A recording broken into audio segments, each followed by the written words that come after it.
My name is Sophie Whitmore. I live in a town most people drive through without stopping. Elm Hollow. It's tucked between a ridge of stubborn pines and a river that floods every other spring. Not much changes here. The streets are cracked. The diner still serves the same oversalted chili. And everybody knows what brand of cereal their neighbor eats. But what people didn't know, what they couldn't have known, is that something much deeper has been rotting beneath the surface of our quiet little town. I'm 20 now. But this story doesn't start with me. It starts with Grandpa, Harold Whitmore. He was the kind of man who rarely raised his voice. And when he did, you remembered it. He had a spine made of iron and hands like cracked leather. Most of the stories I grew up on were his. He used to say our family tree had a few dead branches and maybe a snake or two coiled around the roots. I thought he was just being poetic. I didn't know he meant it literally. When I was 10, my mom died in a car crash. After that, it was just me and Grandpa. He raised me in the old farmhouse on Millstone Lane, the one with green shutters and a porch swing that always tilted a little to the left. He made pancakes on Sundays, let me skip school when it snowed too hard, and told me bedtime stories that often ended with warnings rather than morals. Don't go near the South Woods after dusk. Don't trust a smile that comes too easily. And never, ever open a locked drawer without asking first. He kept a diary, a big one. It looked more like a ledger from the 1800s than anything you'd buy at a store, thick leather, brass corners. The whole thing smelled like dust and old ink. He never let me touch it when I was younger, but sometimes I'd see him writing in it late at night, hunched over his desk like he was pouring pieces of his soul onto the pages. He had a stroke last fall. It came fast and cruel, took his ability to speak and half the movement in his body. One moment he was chopping wood out back, the next he was slumped over on the ground, eyes wide with something that looked like panic and resignation all mixed. The hospital did what they could, but the man who came back home wasn't the same. And that's when Aunt Victoria came back. Victoria was my mom's older sister. She hadn't been in Elm Hollow in nearly 6 years, the last time I saw her. She wore a pantsuit and perfume that gave me a headache. She had a way of talking that made everything feel like a performance, like we were just extras in her movie. She swept into the house with a suitcase in one hand and judgment in the other.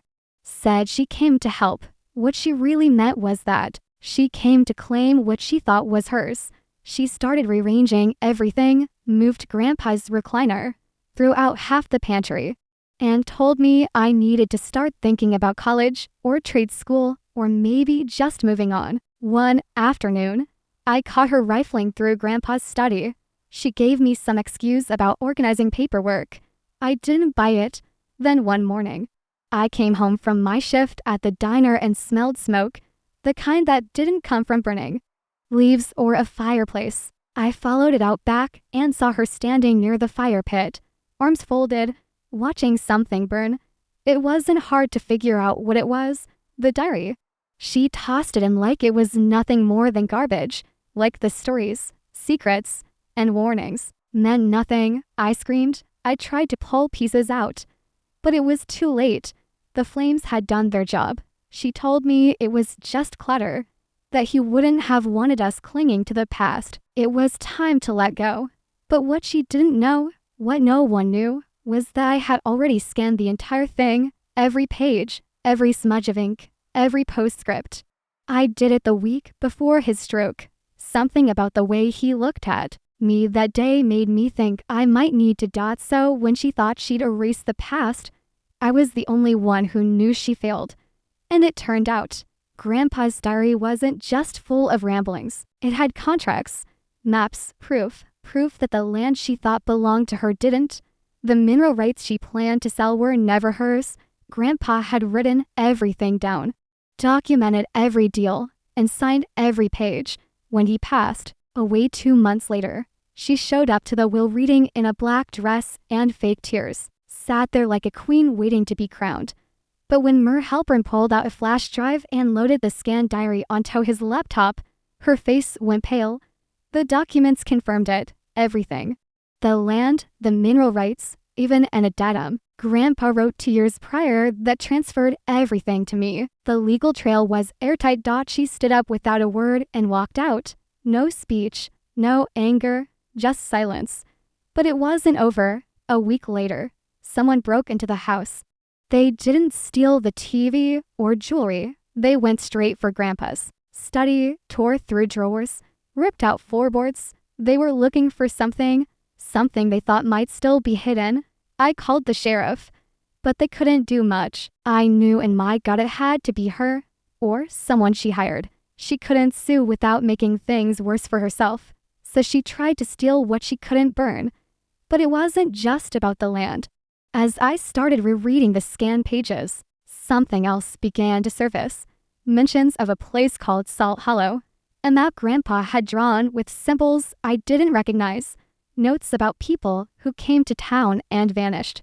Contracts that had nothing to do with minerals and everything to do with silence. The deeper I read, the more I realized the diary wasn't just about our family. It was about the town, about things that were buried long before I was born, and maybe some things that should have stayed buried. But it was too late for that. I had the truth, and I couldn't unsee it. Now, I had to figure out what to do with it. I started by printing out the map Grandpa had drawn.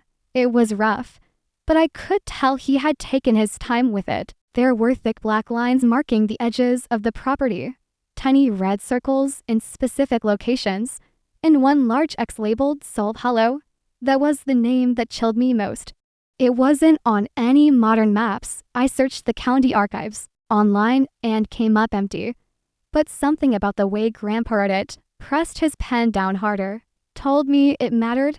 The next morning, I packed a flashlight, some bottled water, and a hunting knife I found in Grandpa's tool shed. It was more rust than steel, but it made me feel less alone. I started out, before sunrise, heading into the woods behind the house. I followed the creek that cut through the back end of our land and moved deeper than I ever had. Before the trees grew taller, the ground spongier, my boots sank with every step. 2 hours in, I saw the old fence, just posts and wire barely clinging to anything, like ribs sticking out of the ground. It matched the line on the map, according to Grandpa's notes. Salt Hollow lay just beyond. I climbed over and kept going. The air got colder. I don't know how to explain it. It wasn't just the shade. It was the silence. Not the peaceful kind either. No birds, no insects, just the sound of my breath and the crunch of dead leaves. Then I saw it, a clearing. The trees parted like they were afraid of something. In the center was a mound, not natural, piled up stone and earth, covered in moss. I walked toward it, heart pounding. The mound wasn't big, maybe the size of a small car, but as I circled it, I noticed something carved into the stones. Letters, faded but still readable. W. Thid was the first one. Then another stone marked with TH. I kept finding more, 7 in total. All with initials. Some I recognized from the diary, others were unfamiliar. But they were graves. I knew it in my bones. I didn't dig. I couldn't. Not yet. I took pictures, walked the perimeter again. Found remnants of what looked like a burned wooden post, maybe part of an old sign. And then I found the symbol. It was carved into the bark of a tree. 3 vertical lines, slashed through by a 4th. The same one from Grandpa's pages. I hurried back to the house. I didn't sleep that night. I kept staring at the photos, comparing them to entries in the diary. That symbol appeared again and again. Always near mentions of Salt Hollow. One entry stood out. They came at night. Said it had to be secret. Buried in Salt Hollow. No marker, no names. I agreed. I didn't know what else to do. I had to know who he meant. Who were they? What did they bury? I called Mr. Halpern the next morning. Asked him if Grandpa ever mentioned Salt Hollow or anyone named WH or TH. He was quiet for a long time. Then he told me to come to his office. He had something I needed to see. When I got there, he pulled out a locked drawer and removed a small envelope. said Grandpa gave it to him a month before the stroke. Said he wasn't to open it unless something happened to Grandpa, and I came asking about Salt Hollow. Inside were two things, a single brass key and a photograph. It was of the mound, taken from above. And in the corner, scribbled in pencil, were three words that stopped my heart: keep her safe. Now I had the truth, but I had a feeling the truth wasn't done with me yet. Now I had the truth, but I had a feeling the truth wasn't done with me yet. The next morning came heavy, gray skies, wind that howled through the porch slats, and an uneasy weight in my chest like someone had stuffed rocks under my ribs. I held that photograph in my hands all morning, flipping it over like the back might suddenly tell me more. Keep her safe. That was all it said. Who was her? Me? Someone else buried out in Salt Hollow? I took the brass key out of the envelope and stared at it again. It was old, scratched, but still sturdy. Definitely not for anything I'd seen in Grandpa's house. It didn't match the shed, the safe, or the tool cabinets. I tried it on every drawer, every lock I could find, but nothing clicked. It had to go somewhere else, and my gut told me it was still out there, somewhere in the woods, somewhere near that mound. Before I could leave the house, I heard a knock on the front door. Not a regular knock either, sharp, deliberate, 3 times, then silence. I crept to the window and peeked through the curtain. A man stood there, tall, clean-shaven, black coat, hands behind his back. I didn't recognize him, and he didn't look like a neighbor. There was something too stiff about him, too polished. I didn't open the door. I didn't even breathe. He waited maybe 30 seconds. Then he turned and walked down the path. No car in sight. Just vanished down the road like he hadn't even been there. When I finally stepped out onto the porch, I noticed something wedged under the welcome mat. A business card. No name, no phone number, just a symbol. 3 vertical lines crossed by a 4th. My heart started racing. I rushed back inside and locked everything behind me. I called Mer Halpern, asked if he knew anyone who might have come looking for me. He said no. He also said I should consider leaving town for a while. That made me angry. Why should I leave? This was my house, my land. He hesitated and then said sometimes the best way to survive is to walk away from something before it gets teeth. But I couldn't. Grandpa didn't raise me to run. I made a decision that night. I was going back to Salt Hollow. I left just after sunset. I figured whoever that man was, he wouldn't be hanging around in the woods after dark. I wore layers, packed flashlights, a power bank, and the key. I brought Grandpa's old revolver too. It hadn't been fired in years, but it still had bullets. I reached the clearing in an hour. The wind had picked up, branches creaked like old bones. When I reached the mound, I stood still and listened. Nothing, no footsteps, no animals, just me and the colt. I circled the mound again, slower this time. I traced my hand over each stone, feeling for anything loose or different. Then, near the base, I found it, a tiny square of metal, half buried under moss and dirt. I brushed it off and saw a keyhole. My fingers trembled as I took out the brass key. It fit. I turned it. There was a click. Not loud, but deep, like something shifting underground. The ground didn't open up or anything dramatic like that, but when I pushed against the stone, it gave way. Just a few inches, enough for me to pull it forward. Behind it was a narrow space, just big enough to fit a small metal box. I slid it out. It was heavier than I expected. Back home, I opened it under the kitchen light. Inside were more peepers. Older than the ones I'd found in Grandpa's desk, yellowed, some brittle, but legible, contracts, handwritten letters, a photograph that chilled me to the bone. It was of a group of men standing in front of the mound. One of them was my grandfather. Another was a younger version of Mer Halpern. The others I didn't know. They wore work clothes, except one. He wore a suit, black tie, same symbol pin on his lapel. The back of the photo had a date, March 15th, 1970-6. And under that, in Grandpa's handwriting, initiation complete. She will never know. My stomach twisted. Who was she? My mother. Someone else. What was the initiation?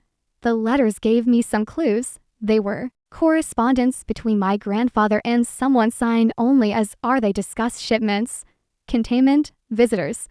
But the tone shifted in the last few, more urgent, more paranoid.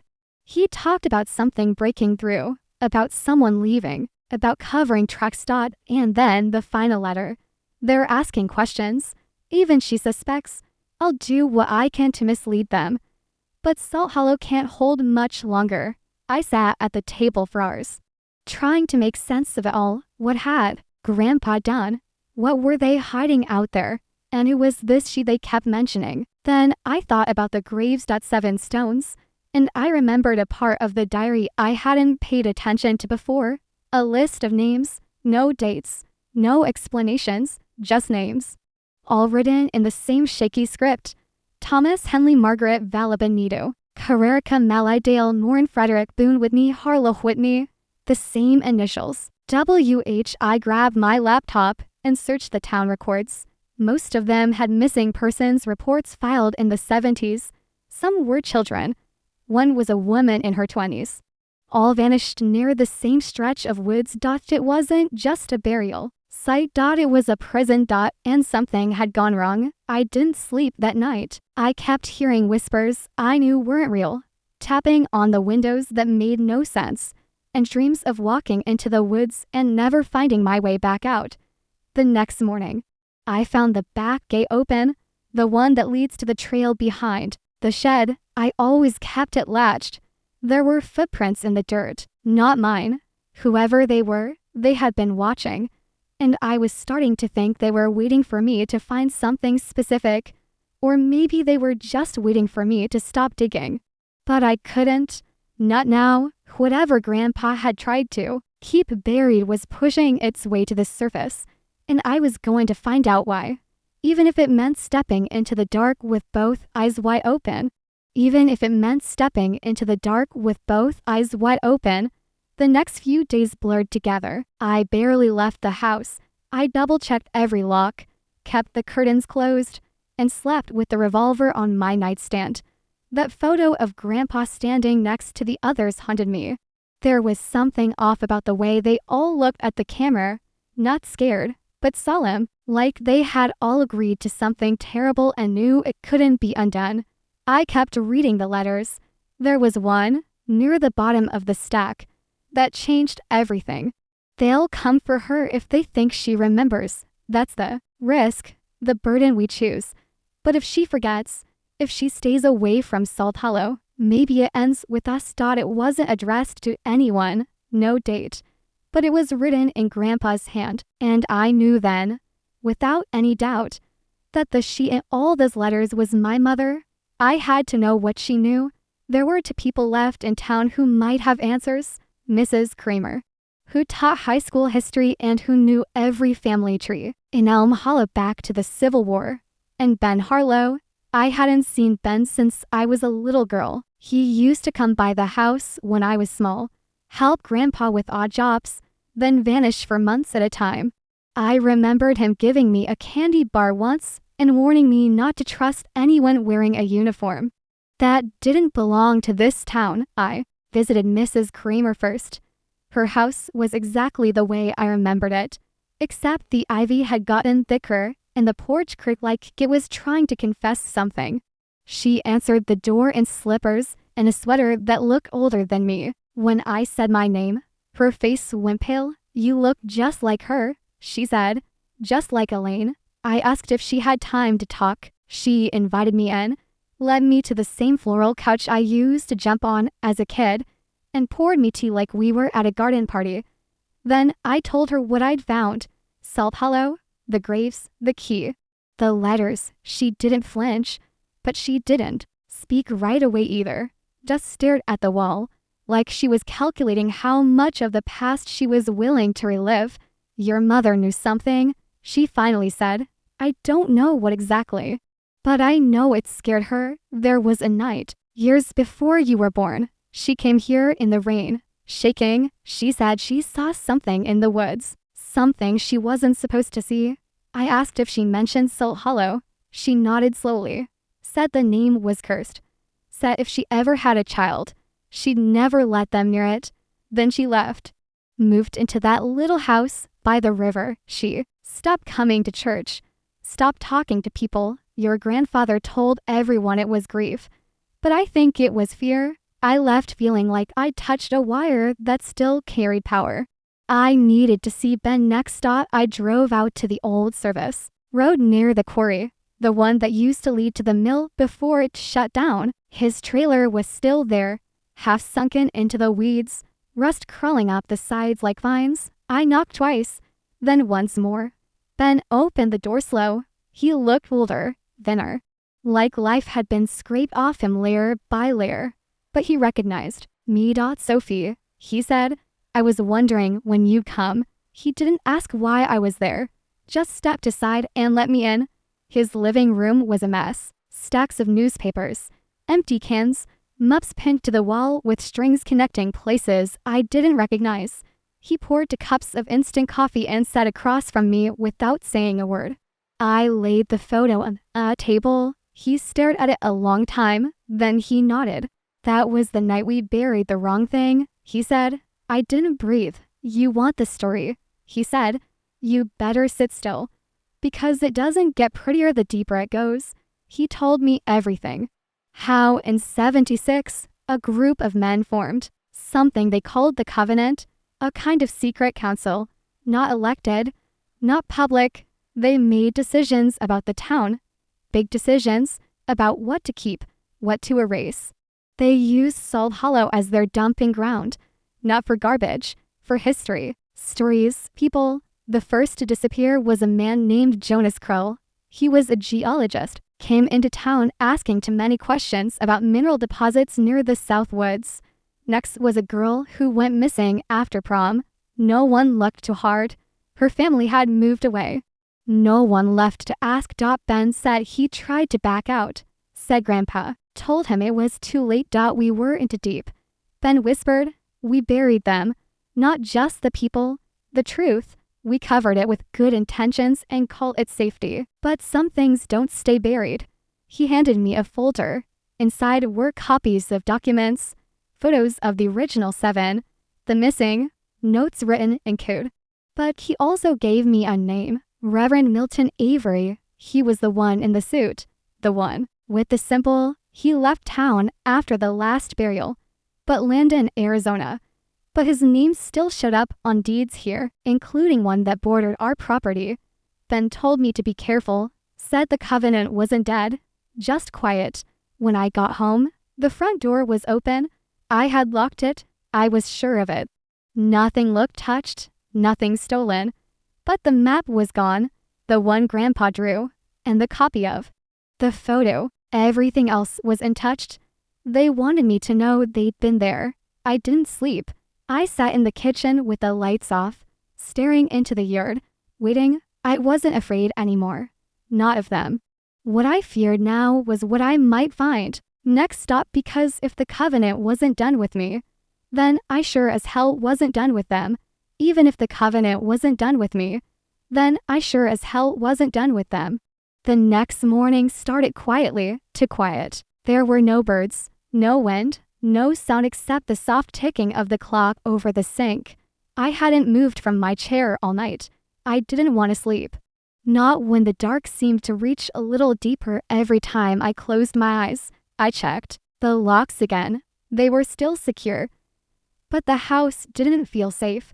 It felt watched. I poured myself a cup of stale coffee and stared at the folder Ben had given me. One name kept echoing in my head, Reverend Milton Avery. I needed to find out more about him. Why did he leave? What he took with him? And how he was still connected to this town from thousands of miles away. I started digging online. Archives, county records, church registries.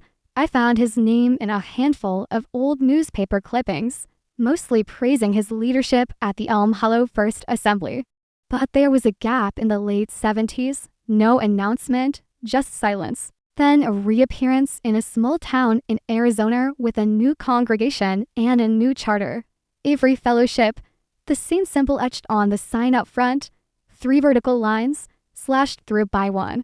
I printed everything I found and pinned it to the wall over Grandpa's desk. The deeper I looked, the more I found. Donations made to Elm Hollow from anonymous sources traced back to shell companies with connections to the fellowship. Land purchases, restoration grants, everything designed to keep certain areas untouched, certain buildings intact. They were preserving more than history. They were protecting a secret. I drove out to the county records office just after lunch. I needed to see the original deed logs, not the ones available online, the real ones. The woman at the desk gave me a hard look when I asked for the ledgers. Between 1975 and 1980, said those were sealed under a local court order. When I pressed, she told me she'd lose her job if she let me see them. But when I said my name, Sophie Whitmore, her expression changed. She reached under the desk and slid me a manila envelope without saying a word. Inside were photocopies, deeds, transfer records, land exchanges between the church, a company named Larkspur Holdings, and my grandfather. Some of the property lines overlapped with our land.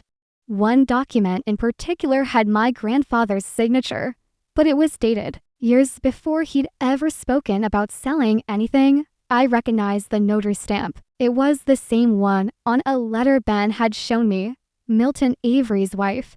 The paper trail was crooked, but it led to one place. Salt Hollow wasn't just a burial ground. It was protected property, bought and sold in silence to people who never wanted it disturbed. And now I had disturbed it. When I returned home, I found a letter slipped under the door. No envelope, no stamp, just folded once, neatly. You are being watched. Leave now. This is your last warning. The ink had smeared slightly, like someone had written it in a hurry. My hands shook, not from fear, from anger. Whoever they were, they wanted me gone. And now, more than ever, I wanted to stay. I needed help, real help. Someone who knew how to navigate the shadows. I thought of a girl I went to school with, Naomi Ellis. She left Elm Hollow right after graduation, moved to DC, and joined some federal investigation unit, cyber forensics, data recovery, that sort of thing. We hadn't spoken in years, but I found her number through an old email chain and called. She picked up on the second ring. I didn't waste time explaining everything. Just told her I had something digital I needed her to look at, files, scans, documents that had been deleted or tampered with. She hesitated, then told me to send what I had. 20 minutes later, she called me back. Where did you get this? She asked. My grandfather. I said. She was quiet. These documents weren't just scanned, Sophie. They were encrypted. Someone tried to bury this data behind military-grade firewalls. You were never supposed to see it. I asked her what she could find. She told me it would take time, but she'd send anything she uncovered to my private inbox. And she warned me to be careful. People who go this deep into sealed systems tend to disappear. That night, I went back to the woods. I couldn't explain why. I just felt pulled, like something needed me there, like something had waited long enough. I followed the same trail to Salt Hollow, flashlight in hand, revolver tucked into my coat. The clearing looked the same, quiet. Still, but something about the air had changed. It felt heavier, damp with tension. I walked around the mound again, slowly. I checked the tree with the symbol carved into it. Someone had etched over it, deeper this time. A warning or a message, I wasn't sure. And then I heard it. Not footsteps, stop breathing. Right behind me. I spun, flashlight up, weapon drawn, nothing, but I knew I wasn't alone. I backed away slowly, keeping my light moving in slow circles. The trees swayed. The branches clicked against one another, but no one stepped forward. I made it to the fence, climbed over, and ran all the way home. When I reached the house, a new email waited in my inbox. From Naomi, subject line, Sophie, you need to see this now. I opened the attachment. It was the recovered video file, corrupted, grainy. The date stamp read August 17th, 1970-E. The video showed a group of men in the woods, flashlights, shovels, a crate. They were burying something alive, screaming. Muffled, a woman's voice, one of the men turned toward the camera before it cut to static. It was my grandfather. I dropped the laptop. My legs gave out. And the last thought in my mind, before everything went black, was a single truth that shook the bones in my body. I didn't know my grandfather at all. But whatever he was trying to keep safe, it wasn't me. I woke up on the floor. The light coming through the window was pale and sharp. Morning. My head dropped. And for a second, I couldn't tell if the video had been a dream or not. But then I saw the laptop, screen still glowing, the frozen image of the last frame burned into it. My grandfather, staring right into the lens, expression blank. I got up slowly, my whole body aching. I checked the door, still locked, no new notes, no strange cars out front. But I couldn't shake the feeling that I'd crossed a line. That video, it wasn't just evidence. It was a threat, or a confession, or maybe both. I forwarded it to Naomi, just in case something happened to me. She replied within minutes. We need to talk, she wrote. Don't email, call me. I did. Her voice was tight. You saw the date on that video, she said. August 17th, 78. That's the same week 3 of the missing people on your list vanished. There are timestamps embedded in the metadata. It was taken with professional equipment, surveillance grade. I asked her who would have had access to something like that. She hesitated. That's just it, Sophie. That tech wasn't commercially available back then. Military, maybe. Intelligence services, which means whoever filmed it wasn't just watching. They were documenting it for someone with resources. My stomach twisted. Could the Covenant have gone that deep? Did they have connections to government agencies? That sounded paranoid, even to me. But what else made sense? Naomi told me she'd traced the original IP that had sent the recovered file. It bounced through a dozen proxy servers. But the origin was surprisingly close. Elm Hollow Public Library. I drove there soon as we hung up. The library was mostly empty. Just a couple of older folks flipping through newspapers and a kid at the computer playing some pixelated farm game. I headed straight for the back. There were 2 public terminals, tucked beside the microfiche station. One of them was still warm. I asked the librarian if the computers logged user information. She gave me a look like I'd just asked if the books were alive. I said I'd lost a file and wondered if I could see who last used the machine. She said that was against policy, but, again, when I said my name, her face changed. She leaned in. I thought you were gone, she said. Everyone said you'd left town. I told her that wasn't true. She looked around, lowered her voice. Someone comes in here every week. Always sits at that same terminal. Wears a hat. Doesn't talk. Just types for hours. Last time was 3 days ago. Before that, 2 days before you found the video. I asked if they checked anything out. She shook her head. Never. I didn't find any files left behind. No flash drives. No notes. But as I leaned in, I noticed something taped to the underside of the desk. A photo. It was of me. From behind. In the woods. I froze. The angle was from the trees. Someone had been watching me at Elm Hollow, taking pictures, and they left it here. Why? A message, a breadcrumb. I drove straight to Ben's trailer. He answered with a shotgun in his hand and dark circles under his eyes. I handed him the photo. He didn't speak for a long time. I asked him if he'd ever seen that kind of surveillance gear in Elm Hollow. He nodded. Once, long ago. Said a man came through town in 78. Claimed to be from the Department of Geological Safety. Said there was something underground near the quarry that needed long-term observation. He had badges, peepers, real official. But he asked too many questions. Grandpa didn't trust him. Ben said he vanished the same week the girl in the crate did. My stomach turned. Was the girl in the video the government agent? Or someone else who got too close? Ben told me something else. There's a tunnel, he said, beneath the mound. I stared at him. I helped build it, he admitted. We covered it with earth and concrete. made it look like part of the natural slope. But it goes down, deep. We stored things there, files, equipment, whatever we didn't want found. Why are you just telling me this now? I asked. Because if they're watching again, it means the seal broke, he said. What seal? He didn't answer, just told me where to find the entrance. I returned to Elm Hollow that night. I found the spot behind the mound, under a moss-covered slab. It looked like part of the hill. But when I pried at the edges, I found a seam. The key I still carried from Grandpa's box lid and perfectly opened. A concrete shaft descended into the dark. Metal stairs, rusted and slick. The air was damp and smelled like iron. I stepped inside, flashlight shaking in my hand. I counted the steps, 57. At the bottom was a small chamber. Shelves lined the walls. Most were empty, but one crate remained. Inside were files, photos, audio tapes, and a locked box. I opened a folder.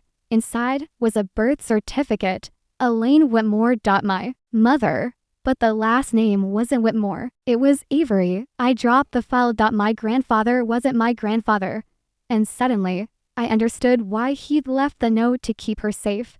He hadn't been trying to protect her from the Covenant. He was trying to protect her from him, from Milton, Avery, her real father. And now I was part of that legacy, born into a secret I never asked for, but destined to finish whatever had begun beneath this cursed ground. Here is episode 7, starting exactly where episode 6 ended and ending where episode 8 begins. They were protecting her from us. I didn't go home right away. I parked the car on the edge of town, near the river where the fog always hangs low in the morning, and the trees seem to lean in like they're listening. My hands were shaking on the wheel. My heart still thumped like it hadn't decided if it should slow down or stop entirely. I stared at my reflection in the rearview mirror and didn't recognize what was looking back at me. Not entirely. My eyes look older, harder, like whatever part of me used to believe in innocence had finally burned off. I thought about her, that girl in the chamber, that not quite human thing with my eyes and someone else's voice living behind her teeth. She hadn't threatened me. She hadn't begged for help. She just waited. Like I was always meant to find her, like it was all part of a plan older than me, older than Grandpa, maybe older than this town. I drove around for hours, avoiding home. I didn't want to sit in that house full of ghosts and letters and secrets. I didn't want to feel the floorboards creak under my feet and wonder which creak Grandpa had stepped on last. I didn't want to face the portrait of my mother in the hallway, smiling like she didn't know her life had been a lie carefully written in ashes. When I finally went back, I found the front door wide open. Everything was untouched, but someone had left something on the kitchen table, a page torn from a book, a drawing, pencil, rough and fast. It was the chamber, the symbols on the wall, and me standing in front of them. But the girl was gone. In her place was a flame and, below it, one word, trigger. I didn't sleep. I watched the windows. I kept the revolver on the table and my phone fully charged. I wrote everything down, every name, every date, every word spoken by her, by Grandpa, by Ben, by the tapes. I mapped it all out, desperate for a shape to form, something I could name. But there was nothing clean about any of this. No lines, no logic, just loops, loops of blood and lies and silence, all spinning round something buried so deep even the earth seemed afraid to remember. The next day, Naomi called. She'd found something big. She traced the old Larkspur Holdings contracts further back, deeper than even the county archives had allowed. The original incorporation papers were filed in 1947, but the address listed was a military research facility in Nevada, decommissioned, classified, she said. Sophie, this wasn't just some local cult. This was bigger, national, maybe global. Then she paused. Her voice dropped to a whisper. And they knew about you before you were born. My throat went dry. I asked how. She said there were files, DNA records, blood samples, your name written in margins, Your mother's file marked with an X and a word circled 3 times. Inheritance. I almost dropped the phone. Naomi said she was done digging, that she was already getting anonymous calls. Messages with no content, just silence, she warned. Me, begged me to leave town, but it was too late. I had already opened the door. That night, I returned to Elm Hollow one last time. Not to run, not to hide, but to finish it. I brought a shovel, a flashlight, and the key Grandpa left. I didn't know what I expected to find, but I knew something was still down there. Something that hadn't moved when the tunnel collapsed. Something that had waded through decades of dirt and rot and betrayal. I found the clearing again.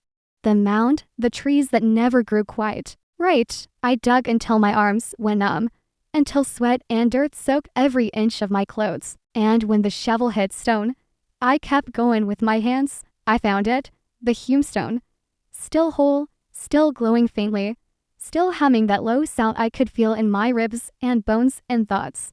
And when I reached for it, I didn't think, I just touched it, and something opened. Not the ground, not a door, something inside me, a memory. Not mine, but hers, the girl in the chamber, the one who didn't age, the one they tried to erase. I saw what she saw, felt what she felt, the pain, the fire, the light, the voices chanting above her, burying her not to punish her but to protect themselves. And I understood she wasn't the danger, she was the defense. And whatever she had been made to contain was waking up. I pulled my hand away and fell back, gasping like I had just surfaced from deep water. My heart thrashed against my ribs. I couldn't stop shaking. And for the first time, I knew why Grandpa tried so hard to keep me away from all of this. Because I wasn't just connected to the truth. I was born for it. I stood there in the cold air, breathing hard, staring at the stone like it could still give me answers. But I knew now, it wasn't going to give me anything, because the truth had already taken enough from me. And the only thing I could do now was decide what came next. They were protecting her from us. I didn't go home right away. I parked the car on the edge of town, near the river where the fog clangs low and quiet in the morning. I watched the surface ripple under the breeze and wondered if my mother had ever stood in this exact spot. Wondered if she'd looked at her reflection and seen something in her face she couldn't explain. Something buried deeper than memory. Something stitched into her very skin. I didn't feel human anymore. Not entirely. And that terrified me more than anything else I'd faced. Because what if they were right? What if I was just another piece of a puzzle someone else designed? A lock, a weapon, a witness. The girl from the tunnel wasn't a ghost. She wasn't a prisoner. She was a beacon. And I had answered. I spent the night driving, thinking, whispering to myself just to remind my body that I could still hear my own voice. I thought about the lies Grandpa had buried, the truths my aunt had tried to destroy, and the flame she used to erase his past. But paper burns easy. Memory does not. The next morning, I went to the cemetery. I stood in front of Grandpa's headstone, reading the words chiseled into granite by hands that never really knew him. Loving father, loyal husband, protector. No one had written the full truth. I sat on the grass and told him everything. I don't know why. Maybe because part of me still wanted to believe he cared. Maybe because part of me still hoped he was listening. I told him about the tunnel, the tapes, the girl, the way she looked at me like she had been waiting for years, not just for someone but for me, like I was the last piece of something terrible and ancient finally coming into place. I told him I forgave him, not because he deserved it, but because holding on to that weight would crush me. That night, Naomi sent me one final message, a single folder. Inside it, a name, Whitney Harlow. She was never missing, never buried, never forgotten. She had been renamed, reborn, hidden in plain sight under government supervision. A different town, a new identity. She had escaped. But I hadn't, not yet. I knew what I had to do. I returned to Elm Hollow one final time. The ground was still scorched, but something pulsed beneath the dirt. A hum in the soles of my feet, a call just under there.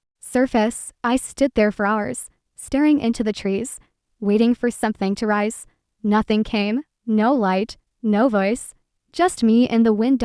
And then I dug, with my hands, through the ash and stone, until my fingers bled. I dug because I had to, because I knew there was something down there I needed to see one last time. And when I found it, I wasn't surprised.